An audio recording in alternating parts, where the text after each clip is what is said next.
mga karespeto na muli ang araw-araw namang inaabang ang mga gabay, patnubay palala at prediksyon ni Master Hans Kua ngayong araw ng Huwebes, January 16, 2025.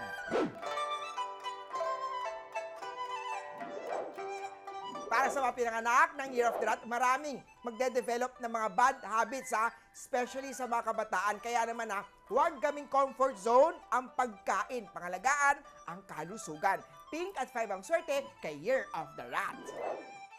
Punta naman tayo kay Year of Dogs, keep your communication to each other open. Maaari namang makahanap ng relasyon ang mga single ngayong araw. Yee! Sa mga incompatible na sign naman, iwasan ang pagiging naager sa isa't isa. Hindi maganda, purple at 9 ang swerte kay Year of the Ox.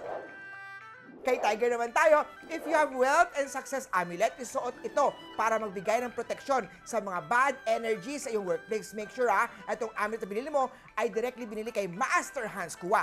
Yellow at 2 ang swerte kay Year of the Tiger. Punta naman tayo kay Year of the Rabbit. Hindi advisable na gumawa ng mga major financial decision sa panahong ito. Need mo ng pasensya habang nag-aantay ng right timing. Green at 6 ang swerte kay Year of the Rabbit. Punta naman tayo kay Year of the Dragon. Laging sinaduhin na may plan B ang iyong mga plano. Blue at 3 ang swerte kay Year of the Dragon.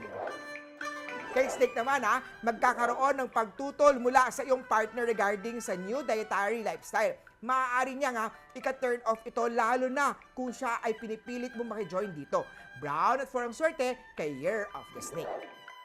Ito naman kay Year of the Horsey. Learn from your mistakes sa past mo. Huwag nang uulitin to. If not, hindi magtatagal ang inyong relasyon. Huwag ipilit ang hindi para sa'yo. Wait mo lang ang iyong true love. Red at 8 ang swerte kay Year of the Horsey. Punta naman tayo kay Year of the Goat. Lalong lalaki ang mga utang kung ikaw ay maglo-loan para mabayaran ang living expenses mo. Kaya make sure always to pay your loans diligently para hindi na ito lumalaki. Magenta at 5 ang swerte kay Year of the Goat. Punta naman tayo kay Year of the Monkey. Kung ikaw ay single at hindi naman serious relationship ang hanap mo sa mga Year of the Monkey, be honest at huwag magpaasa.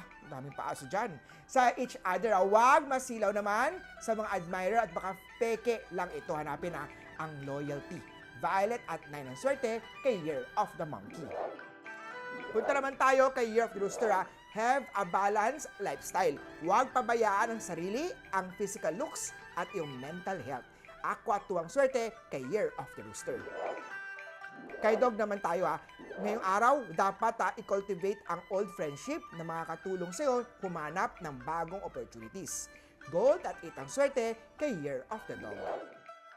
Sa mga Year of the Pig naman tayo makakaranas ang mga estudyante ng good focus sa academics. Papaboran din ang mga opportunities tulad ng new skills at experiences. Orange at 1 ang swerte kay Year of the Piggy. Huli po ito po yung mga gabay, patnubay, palala at prediksyon lamang ni Master Hans Kua. Nasa inyong mga kamay nakasalalay ang inyong mga tagumpay. Kaya always be positive at i-claim ang mga swerte, mga ka-RSP.